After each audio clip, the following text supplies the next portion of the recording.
So I've been hearing great things about the food scene in Lima, and we're finally here to check it out. First stop has to be Restaurant Central, now ranked number 4 in the world in the Pellegrino Top 50 list. Then off to El Mercado for some great ceviche and tiradito. What's Peruvian chicken? Hang on, we'll find out. Hit some old school hangouts. Oh, baby. Add a few Pisco Sours, a few markets, and that's what's next. I'm Mike Colameco, industry insider. Been in the business my whole life, and I know what it takes to succeed. Each week we'll take you into real kitchens, filmed in real time. Backstage passes to a day in the life of chefs, restaurateurs, and their teams. The competition's fierce. Careers, life savings, and reputations hang in the balance. These are my people, and this is their passion. And that's what's next on Mike Colameco's Real Food. Mike Colameco's Real Food is brought to you by the continuous, generous support of the following underwriters.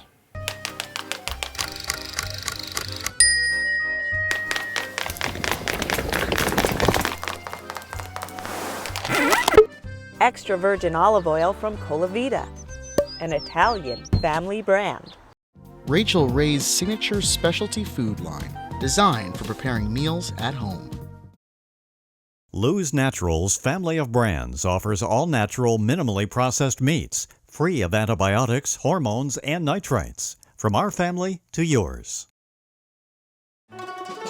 Imported from Italy, Anapasta is made from 100% Italian durum wheat semolina and pure spring water, slowly dried to cook al dente. Recipes online at cento.com. Steps off the beach in downtown Lima. We're outside of Restaurant Central, where a Peruvian chef named Virgilio Martinez is doing amazing things. Honestly, I didn't know much about this guy till I met him today. Spent a couple hours in the kitchen with him. I'm like, you're kidding me. So we're gonna spend a day with Virgilio in his kitchen. Tons of ingredients I've never seen before, fresh seafood, herbs, all kinds of stuff. Lunch at Central is what's on the menu. I'm stoked. I'm really stoked to be here. Thank you. I'm so happy that you are here and to show you what we do here and how we please people that come to the restaurant. I'm sure you do. So you're going to do a couple of demos. We're going to stay for lunch. Tell me about the first thing you're going to make for us. Now we start with the sea. This is some seafood called lapa. It's a bivalvo. A bivalve. Yeah. Okay. Yeah. You know, leche de tigre, the tiger's milk. Yeah. It's the sauce we use to marinate the fish to make ceviche. We have some crackers of crab meat. These are made of crab meat? Yeah. What's the starch? Tapioca? A little bit of rice. Rice flour. Yeah. Here I have a cream of lime. Some nice seaweed. We call it yuyo. And it just grows everywhere. Everywhere. Yeah, everywhere, yeah, nearby, yeah. And part of the presentation is just to show in their own ecosystems with, with seaweeds, with rocks. And yeah, it's a 2-bite amuse. We are here by the sea, but then you can go to the mountains and go to a different ecosystem. Then you can go to the Amazon, to the jungle. So that's the way we cooked, thinking about biodiversity. So our short ribs. Reduction of the braising liquid. Yeah. Quinoas, some black quinoa. And then this is quinoa with red cactus. Red pepper juice. Yeah. Dry milk on top. Milk. Yeah. And this is the heart of the same beef. Oh, that's the one that you dried. Yeah. So it's beef heart that's been completely dried and then microplaned. Yeah. So this is the heart of the beef, which has been dried. Yeah.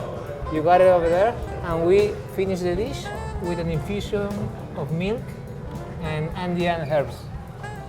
Who doesn't love short ribs? It's almost all crust. The inside's like confit. The jus is ridiculously good. The top is these 3 kinds of quinoa. I mean, just these great earthy organic flavors. Yeah, this guy's good. This is something coming from the jungle, from the Amazonia. We just dry a fish which is called paiche. What's the base? It's a chia and herbs cracker. We have an emulsion of a river snail. Snail? Yeah, snail, yeah. And then we add resin coming from a tree in the Amazon. So it tastes like it tastes like the snail from the river, from the jungle, from the Amazonia, and then you can feel the trees, from the jungle. So that's the idea. It's a sense of place. Phew.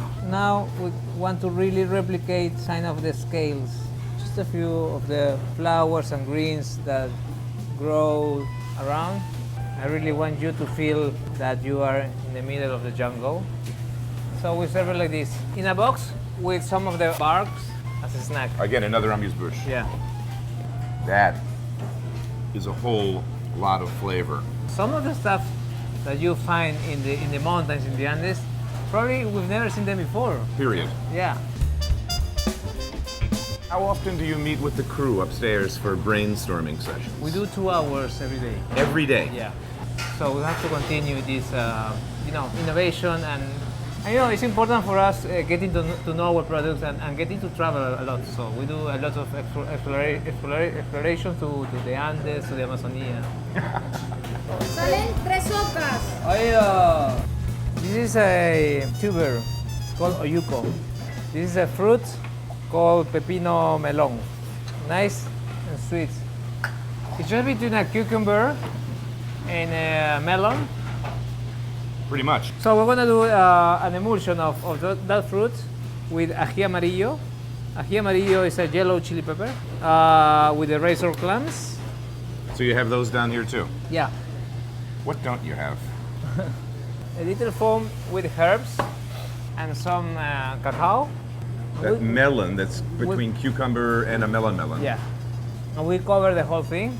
So the razor clams are gonna be actually a surprise. And then we just cover with a few vegetable roots. This one, which is called oyuco. Some borage. Borage. Yeah. And they look like starfish. Yeah. So that's the dish, chef. You break a little bit. Good, thank Yeah. you.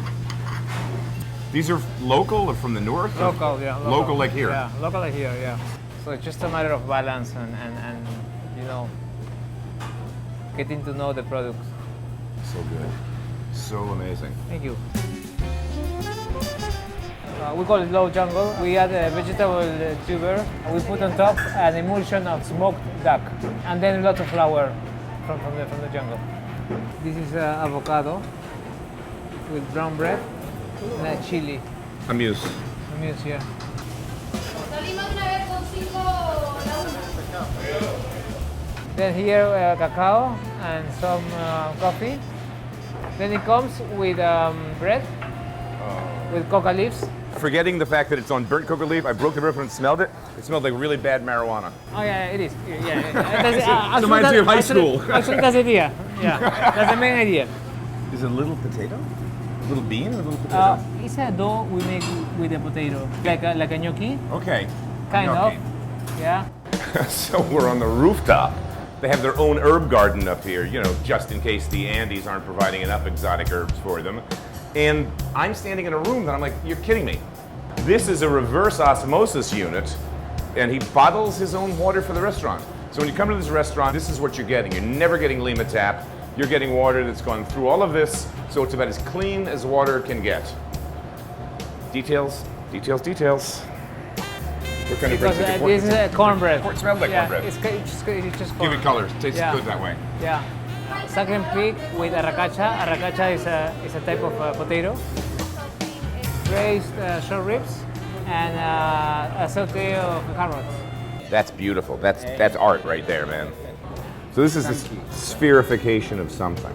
Look at that little see-through globule. It's just gonna pop in your mouth.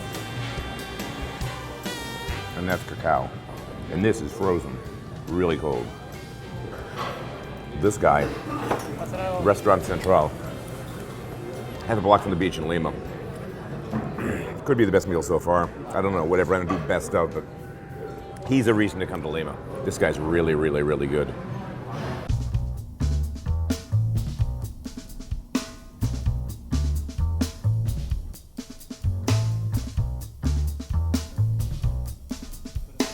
Okay, so I'll explain the first of the ingredients or not?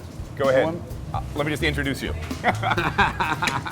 Peruvian native chef Rafael Osterling has a few spots in town. This one, El Mercado, in the Miraflores neighborhood, only does lunch, and it's all about the freshest seafood in a variety of guises. But mostly, it's his ceviches and tiraditos that keep this place packed through mid-afternoon. Yeah, man. Ceviche, fried calamari, a lot going on. So we got scallops. So I'm gonna cut them in half. Lemon salt is probably one of the best fish for ceviche, no? Fish, scallops, salt. Sea salt. A little bit of lemon. Tiger's milk. It's basically onion, garlic, coriander root, no, lemon juice, fish stock, and then you start to mix it.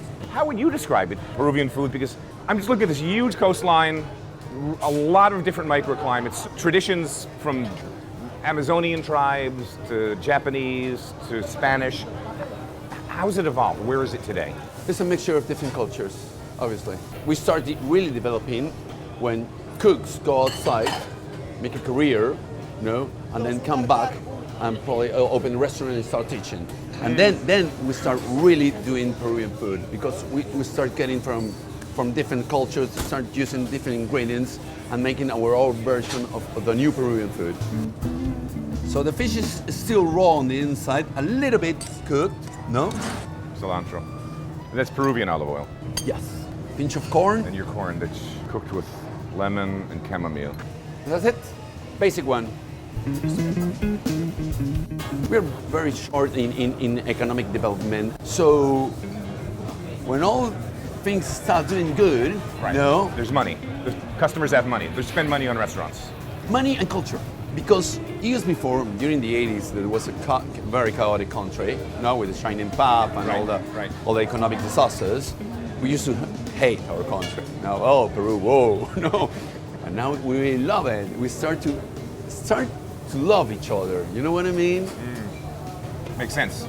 Yeah. And the food makes the joint. Ceviche, this is the birthplace of ceviche.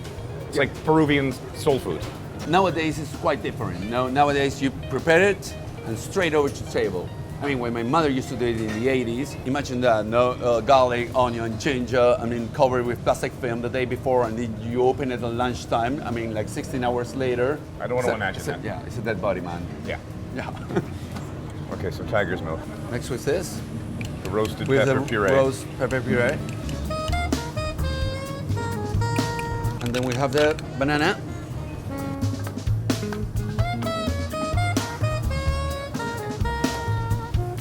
We finish it with smoky oil, Smoked oil. and a pinch of coriander. I love this. Tiradito. Cooking in Lima is amazing, and a lot of it's fueled by a young generation of Peruvian chefs who are just kind of rediscovering or discovering the amazing ingredients from the ocean to the Amazon to the Andes to you name it. I mean, there is an incredible box of crayons here to play with culinary-wise, and these young guys are killing it, but sometimes you want old school. So I kept hearing about this one place, this place, La Gloria, that has a duck dish that's kind of like, I didn't know what arroz con pollo was. Arroz con pollo is chicken and rice. Well, this is duck and rice, which is all it's called on the menu, but it's supposed to be so good. The rice is amazing. It's cooked with sofrito, slow cooked, and beer, finished with cilantro and duck stock. And then the duck is just braised till it's falling apart, goes into some kind of crazy wood grill, gets put on top. And even though I've had about 15 meals in the last 5 minutes, I gotta go inside and try this. It's duck and rice at La Gloria. Let's have the chef demo it, see how good it is. You sure look good to me. Yes, you do. We first start with a little bit of oil, Garlic, a little bit of salt, ground black pepper. onion. In Peruvian cuisine, it's very important the sofrito. Always start with that. Like a base. Yeah. Tomato con concassé. Roasted red peppers. Roasted red bell peppers. Classic Mirepoix. Celery, carrot, onion. We put it duck legs. Yep. Old school. Old school, yeah.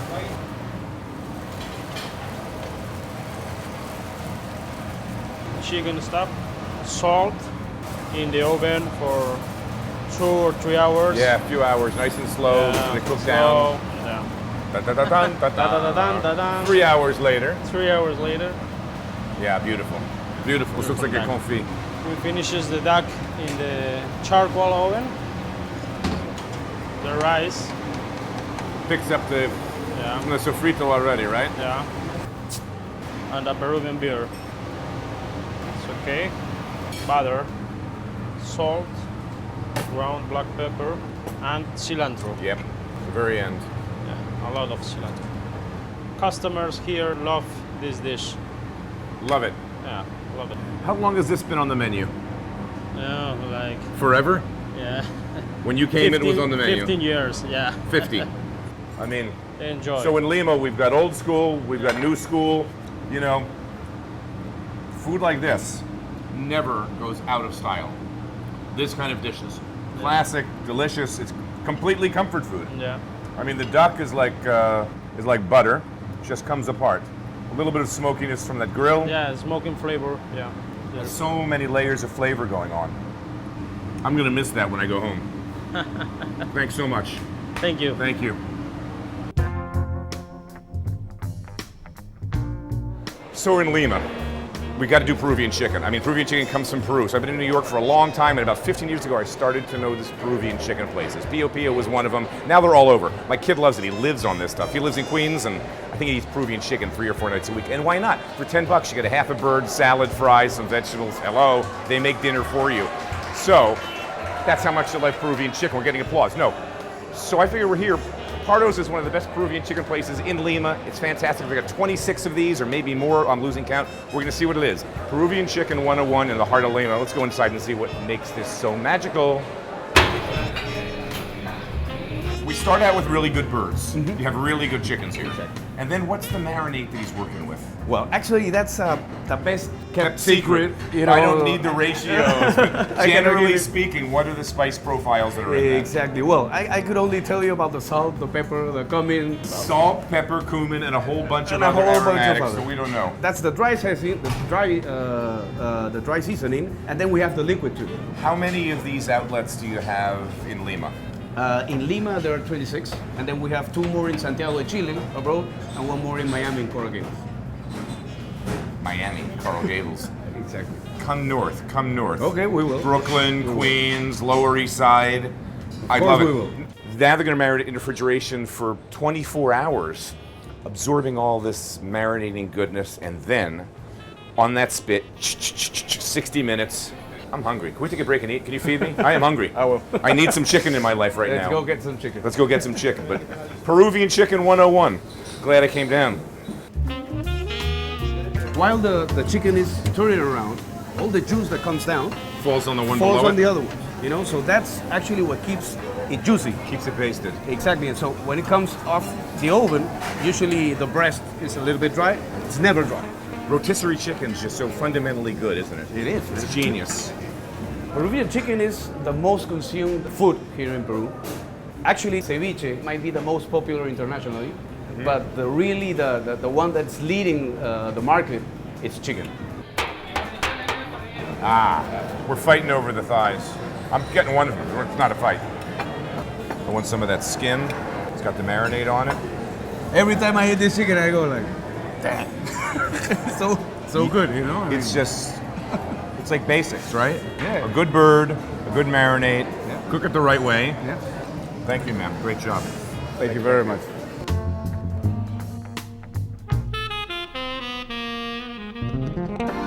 So much to my chagrin, Peru doesn't have viticulture. We're not going to talk about Peruvian wines, although they have them, they're supposed to be terrible. But what they do have is pisco. And the drink of the country is called the Pisco Sour. You must have heard of that. If not, you have now. Pisco is made from a grape that's originally a wine, turned into kind of an eau de vie. And with that, they make Pisco Sours and Pisco Sour variations. So we're in a neighborhood called Pueblo Libre, which is an old neighborhood here in Lima. Looks old, all the buildings look the same, kind of Spanish looking. This bar is dope. This is like the headquarters of the Pisco Sour. We're gonna go in here, there's like 4 or 5 dining rooms, simple food, people drinking, whatever. Pisco variations and beer, I'm assuming. But you're gonna learn about Pisco Sour with me at the same time inside here. Years ago, in Lima Centrum, there was an English guy that came to one of these bars And then he ordered a whiskey sour. Whiskey sour is a well-known drink. Yeah. And the bartender just didn't have any whiskey, so he just used Pisco Sour. Substituted, same idea. Exactly, he used Pisco for it. And it came out so nice and so good that this beverage became so known and so popular that now everybody drinks it. He's putting in 3 measures of Pisco. Three ounces. Three. 3 I ounces. am liking this already. That's 1 ounce of sugar. That's enough of that. And 1 ounce of lemon juice. I'll trust them. Egg whites is And needed. the egg white. With the egg white, you get that. The air. Exactly. All right, let's And see you the just shake move. it. Let's see the move. And that's it. Not much to it. You only need good hands and good pisco, and you're done. What do you Go say ahead. down here? Salud. Salud.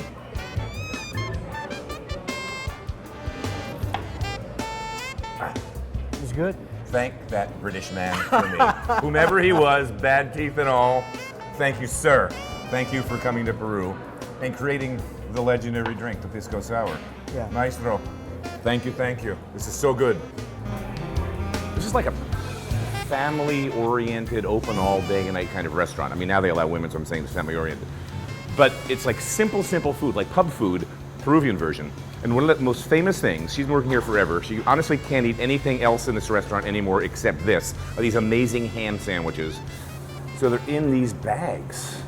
So that's for tomorrow, but we're not gonna wait for tomorrow. We're gonna have a ham sandwich today. Bit of salt. Creole. Damn, if that's not just great, simple bar food. It's not like your mayonnaise-y, lettucey mess. It's just ham, that Creole onion thing, butter on a good roll, and great ham. One more bite, and I can't believe I'm doing this because I'm going on a diet starting next week. So it's Saturday in Lima, and not surprisingly, this is an organic market. I mean, all over the world we're seeing this, like all over New York, all over America, now all over Peru, especially in Lima. Lima's getting wealthy. Once a week, a couple of places in the city, they've got these great organic markets. So everything here is going to be organic. We got nuts, we got chia, we got honey, we got eggs, we got fruit. We got organic cotton, if you want to buy clothes. Let's take a walk down. I mean, the usual suspects, carrots, eggplants, all the eggs in the world you could want. These are these teas and herbal supplements we've seen. Try it. Oh, Jesus Christmas. This is an organic market, not a music demo. So what is this? What's maca? Maca, they call it also the Viagra of the Andes. Well, that's not a problem here, but in any case, well, for those that need that sort of thing. All kinds of simple farmer cheese. Butter, look at that butter, man. Look at the color of that. That's gotta be delicious. They got great mushrooms in Peru, I didn't know that. Nice market. I'd shop here. Super healthy snacks made with quinoa. These potato chips. Again, millions of quinoa. White, red, black. Tons of organic grains of all types. You live here? You shop here all the time? Every Saturday? Nice. Nice market.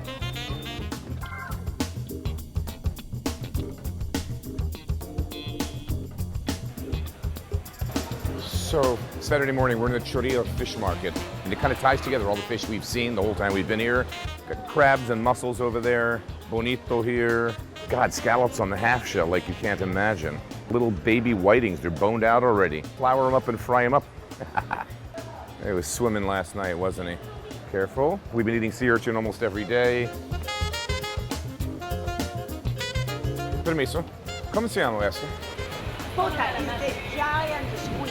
I mean, it's hard to imagine that's the wall of a squid. How big is this freaking squid? I mean, you look at normal squid. This is part of the wall, this side wall of one of these. How's that possible? But these are right off the Peruvian waters. This is beautiful. Young, tender baby octopus all over the markets. Look at these little spiny lobster. Langosta. Super fresh. Some kind of crab. Yeah, he's alive. Look at the size of this guy. I don't even know how you'd eat one of these, man. You cut the wings off and fillet him down. I mean, that's got to be about that thick. This is a big, big skate. I guess that's its little brother. This guy's huge. Look at these pelicans. God, they're not afraid of us, are they? It's the old man scraping off the bottom of the boat.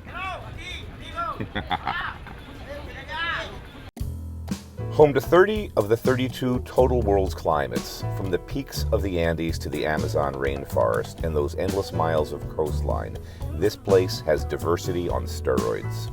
Now, with a new generation of talented homegrown chefs taking full advantage of the remarkable raw ingredients the country has to offer, the Peruvian restaurant scene has become a player on the world stage. My Colameco's Real Food is brought to you by the continuous, generous support of the following underwriters.